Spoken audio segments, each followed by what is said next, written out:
welcome to the Dr. Music Podcast, where today I am joined by Robert Jon Burrison. Robert Jon is the singer, one of the guitarists, and a key songwriter for Robert Jon and The Wreck, a Southern roots rock band based in Southern California. We're going to talk a little bit about that description, and they have been active since 2011 and have shared stages with some of the biggest musical icons like Buddy Guy, Peter Frampton, Robert Randolph, and Joe Bonamassa. In fact, Joe was so impressed by the band that he signed them to his label. Pretty great stuff. As they prepare to release their upcoming EP, One of a Kind, with legendary producer Don Was, they will also be on tour in the southeastern part of the U.S. through the end of March. And Robert Jon, I appreciate you, man. Thank you for stopping by. Thanks for having me. Excellent. It's great to have you here, man. An LA band, an LA-based Southern roots rock band. That's what's on the press release that I got. That description sits well with you, right? Sure. Yeah, we're from Orange County, which is south of LA, which is where we reside and where we're from. So we're not too much from LA as we are from Orange County. Right. Yeah, that makes sense. Southern roots rock band. I hear that for sure. Yeah. I mean, you guys are a really diverse band too. You know, I listen to the stuff and I hear Southern rock. I hear Americana, rootsy Americana stuff, blues, all of that kind of stuff. Eagles type, Yeah, California sure. Yeah. rock, if you will, that kind of thing. It's great. It's a great amalgamation, potpourri, if you will, of sound. Excellent listening experience for sure. Well, thank you. What kind of musical background do you come from? A lot of music in the house growing up? Yeah, quite a bit. There was always music in some shape or form. I mean, my dad was either plucking at a guitar, singing a song, or we were listening to old gospel records.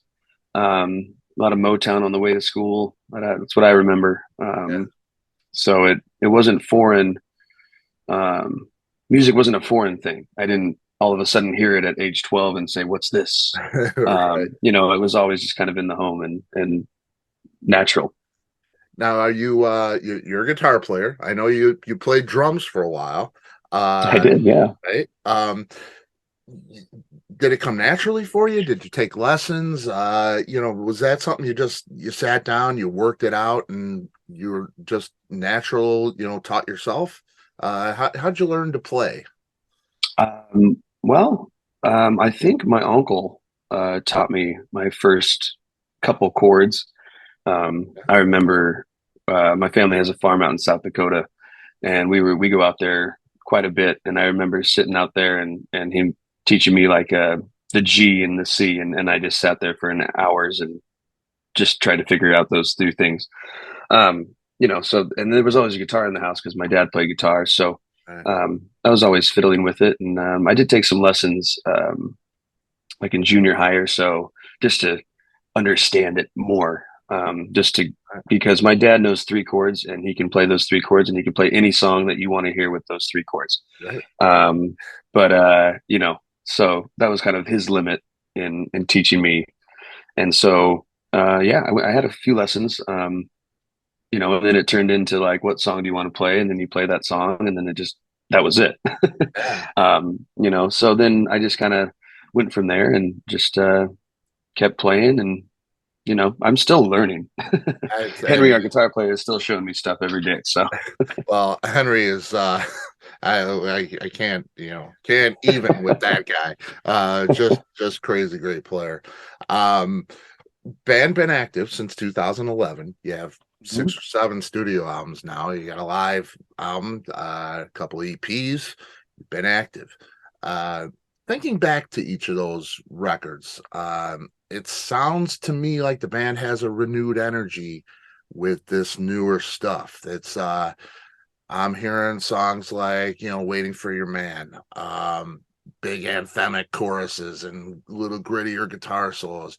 And Henry James, man, this he is a badass guitar player. And we hear a great slide sounds and all kinds of stuff from him. Yeah, he's incredible. He is incredible. Do you feel the band's sound or approach has changed over the years? And is it intentional? Sure, I don't think it's intentional at all. I think it's more of a subconscious thing to where, we during COVID and everything, we were writing kind of in an acoustic way because we were just in living rooms, Right. and we were just sitting around trying to write songs acoustically. And then once we, got in the room to record them, we made them a little more rockin', but that's kind of what we did. So then the next group of songs we were writing in the room with electric guitars. And, kind of when you do that, it tends to get a little bit more oomph on the rock side, So I think it was unintentional. It just kind of happened naturally, like we're on this wave, and you write a bunch of acoustic stuff or slower, mellower, bluesy stuff, and then you kind of go up again, and then you write some rockers, and you kind of go back down, and I think it's a moving piece. We don't like to write the same song over and over again as much as we can. I mean, sometimes it's really easy. If we need a song, we know, like, kind of what we can do easily. Right. But our goal is to not write the same song over and over again. And, I think that'll be a thing that we'll be working on for the rest of our career.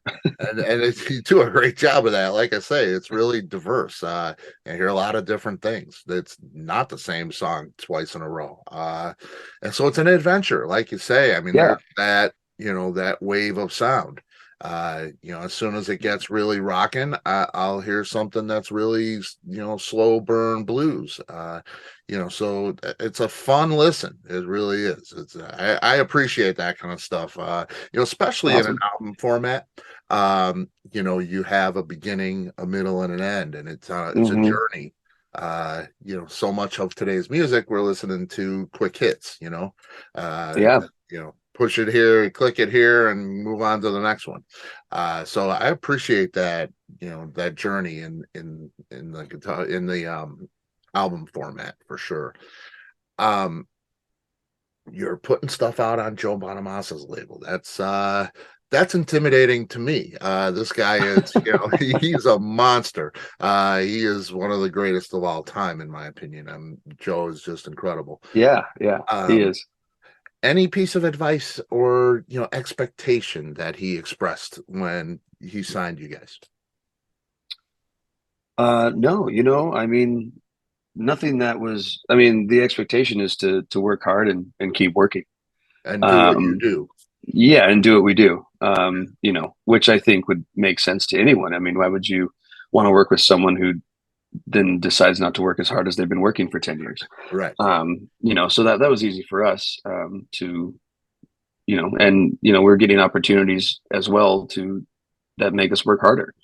So the work ethic is there, and we're ready for it. Yeah, and that's great that he appreciates what you do. I would say that when some people get signed, they say, "Hey, I really like this part of what you do. Do more of that, because that's what I want." He wasn't that guy. Yeah, I mean, I think that kind of thing might come from a major label, because they're more worried about how many records they are going to sell to further their whatever. Right. But it feels more like an independent because it is, and right. Yeah, I mean, the music speaks, and that's great. We wouldn't want to differ from what we love to do and what we love to write, because then you lose all the passion. So I think he understands that from being an artist himself and knowing what that means. Yeah, it's good to hear, for sure. I gotta say, I'm here in Chicago. Awesome.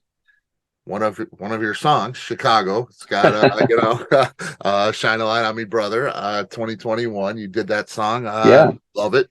Big horns, soulful lead vocals and backups, and a big slice of melody. That's what you guys do.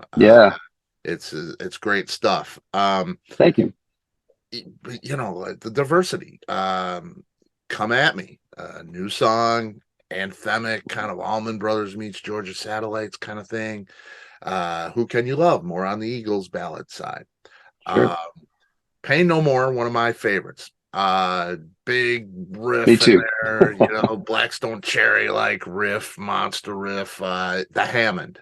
Love hearing the Hammond whine there in the back. It's just beautiful thing, and a killer slide guitar solo. Uh, Yeah. this is all kinds of stuff. I mentioned, many facets right there.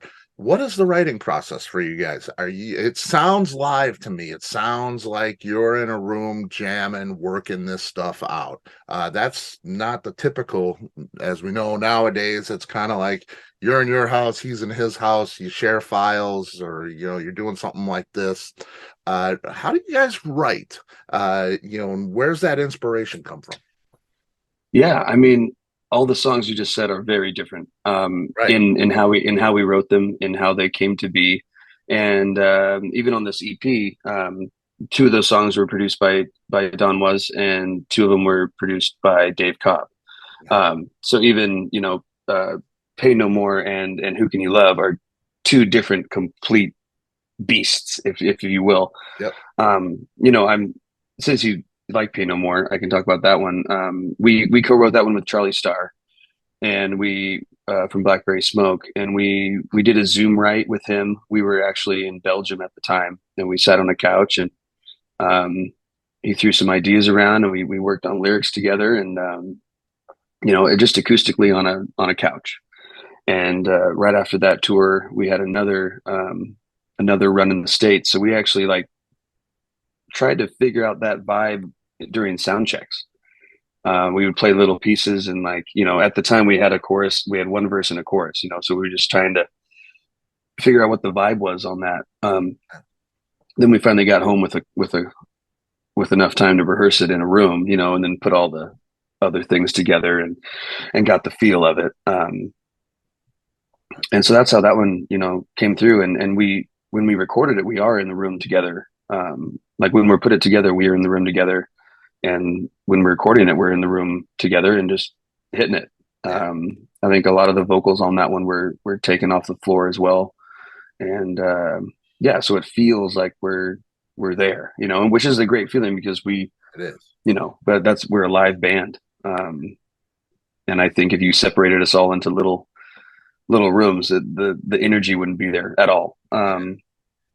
But yeah, and then like Who Can You Love was a song that we co-wrote with a buddy down here named Ian Colin. He's been a writer with us for years, and I think we had it for the last Slide on the Highway sessions, and we just couldn't figure out the feel of it and how to make it work.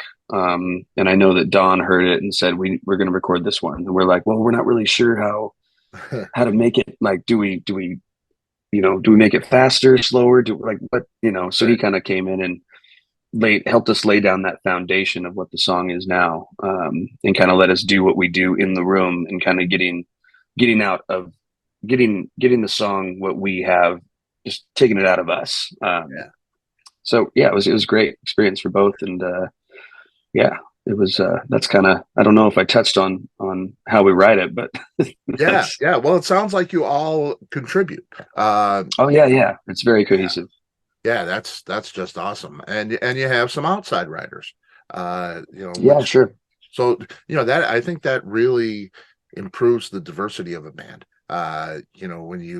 Because everybody's got a different idea, everybody's got a different vibe going, maybe, and to get something different and then channel into it, it's a great writing process for sure. Yeah.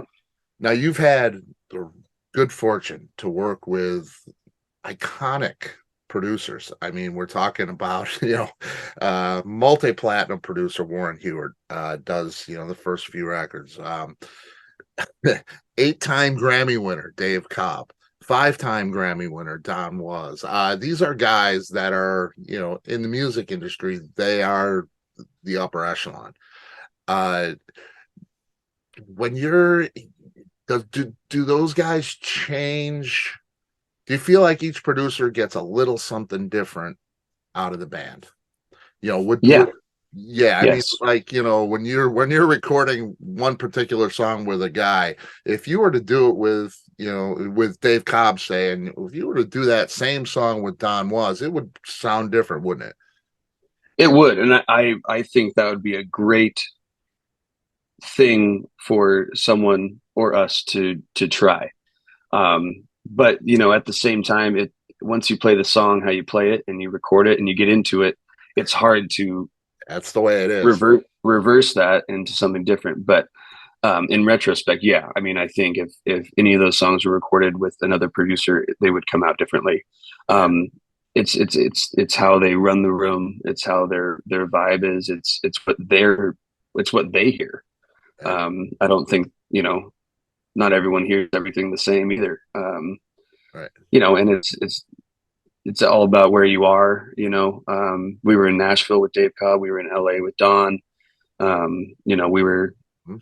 It's different. Everything, every little tiny little piece makes the song different. I mean, Yeah. in LA when we go back home at night and drive there in the morning up into LA into the 2 hours of traffic, that puts a different thing on your mind than in Right. Nashville when you when Just you pull you're right in in. Nashville, yeah, so Yeah. yeah, every facet's different, and that's what makes the songs great. I mean, and fun for us is that we know that. I don't know if we all realize that, but we know that where we are affects how we're going to play that song, Okay. and or the mood of anyone. If someone this didn't happen, but if someone lost their phone the night before the recording session, I mean, Right. you would probably play some stuff that's not very happy. Right, right, exactly. And you So mentioned sitting in LA traffic. yeah, That's you're gonna let out some frustration when you get that guitar in your hand. yeah. So Yeah. So you mentioned everything contributes, and you recorded one of a kind in LA in Henson Studios. one Uh of a kind, one of a kind is in Nashville. oh, okay, okay. Yeah. So what'd you do in Henson? We did Come At Me and Who Can You Love Okay. with Don. Yeah. Because that's Henson Studios, Carole King's Tapestry, Joni Mitchell's Blue. We're talking about that's a room right there. Yeah. Yeah. And that vibe, it has to have an effect, right? Then being in another great modern studio that doesn't have that history, sure, you're going to get all the tools you need, but there's a vibe at Oh yeah. Henson, right? I mean, Yeah. Yeah. You can feel it. I don't think I could put it into words, but you yeah, can feel the difference than when you walk into like a brand new multi-million-dollar studio, right. which might have everything you need, but it's clean. There's no history. It's just. Yeah, very And sterile. Yeah. I think it's fine for certain things. Hmm. But I think for the sound we're going for is created with the vibe of where we're doing it Yeah. Yeah. and what you feel in those rooms. When I heard you did it, did some songs at Henson Studios, I was like, there you go. That's because it's roots. Those are the roots right Yeah, there. Yeah. yeah, So it's a great place. Can't yeah, wait to it's get really, back there. really cool. Going back to the producers, do you ever see yourself working with the same guy, on a permanent basis? And kind of, because it seems like you really like to have those different inputs. The sound you get with Cobb as opposed to the sound you get with Was. Uh, it kind of contributes to what you do.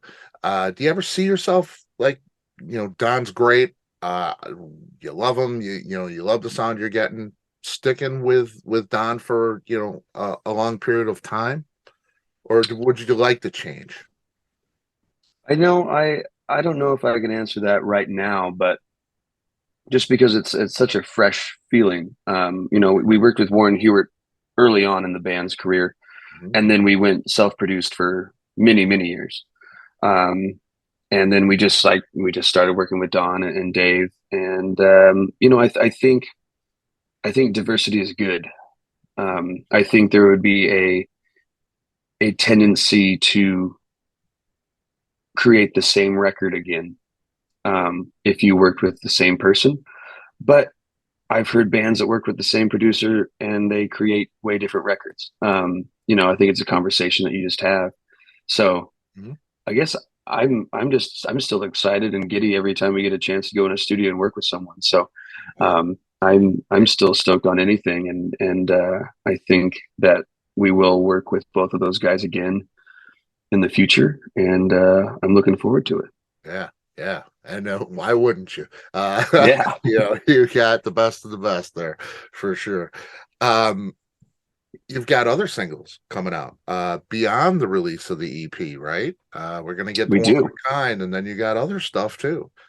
Uh, Yeah, and in between that, we're releasing a live record that we were recorded in Brussels, Belgium, nice. Yeah, last year. So it's like a DVD live record, and it's actually like a live record that we planned on doing. So we're really excited about that. Kind of all the hits and letting people hear what actually happens live.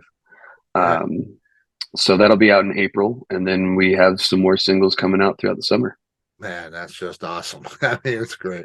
You finished what a European tour, UK European. You were European, yeah. There yeah, was yeah. like 4 dates, and then the UK was 13, and then we went back to the EU for 6 more. Okay, So yeah. it was the month of February. And I mean, I was just in Ireland, and I know that the same guy who listens to Iron Maiden listens to Garth Brooks. It's a thing. Yeah, They yeah, appreciate music. It's not as much like that here in the States. very So different.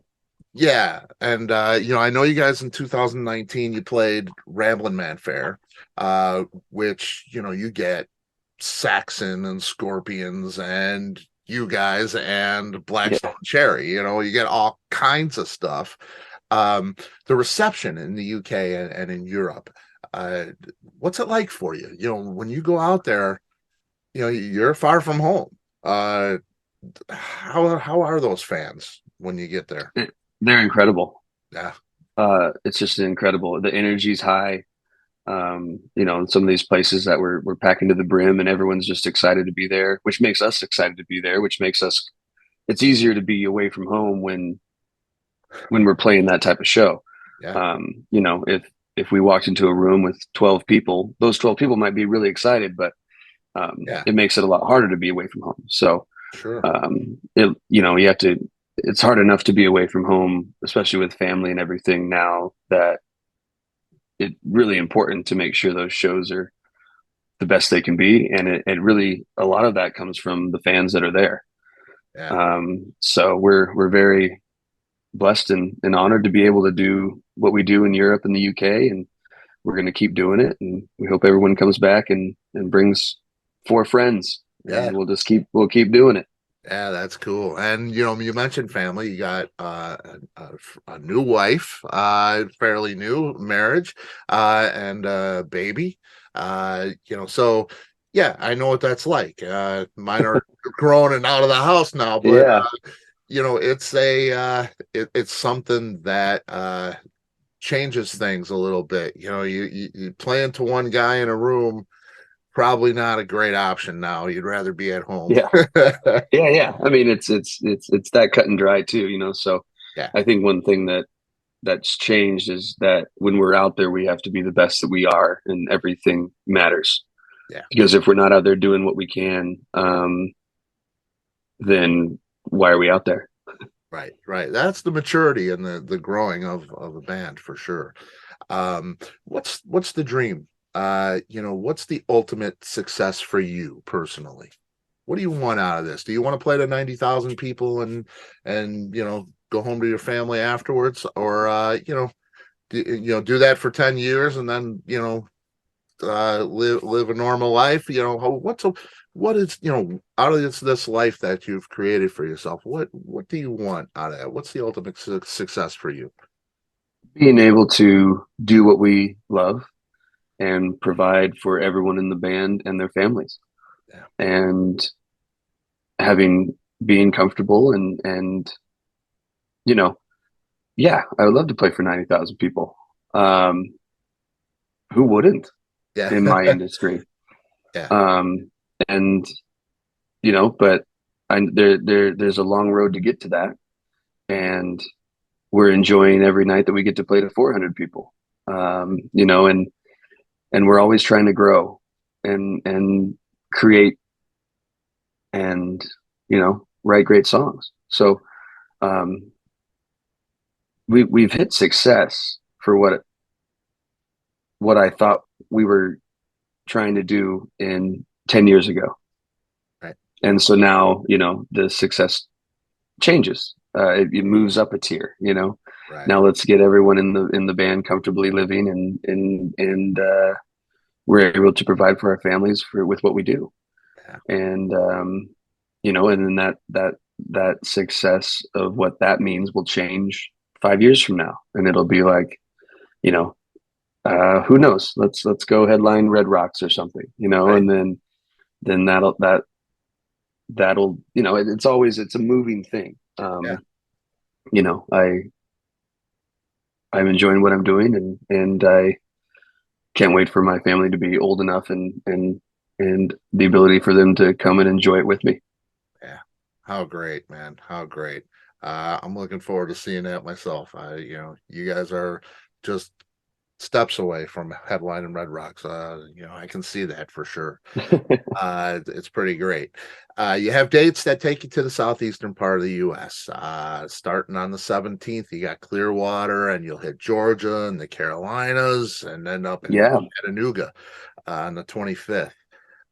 Any plans? You know, we're in Chicago. It's the home of the blues. You know, any chance of doing more touring throughout the U.S.? Yes. Great. We'll be announcing some stuff as it gets closer. I know we're getting back to the Midwest in April. I don't know if we're hitting Chicago or not, but I love Chicago as a city. I know we've played in Arlington Heights, which is north Chicago, on the past 2 runs. So I'm sure we'll be getting back there, whether it's this summer or whether it's in November. I think there's a very good chance of us being back up that way. That's awesome, man. That's awesome. I can't wait, man. Yeah. Robert, I appreciate you. You're always welcome. Please come back. You know, Sounds great. Love to. anytime you want to talk, man. Thank you. Thank you for the music. Thank you for your time. Thank you so much. Absolutely. Let's do it again. All right. Sounds good, brother. Take care. Cheers to you. Bye-bye. Bye.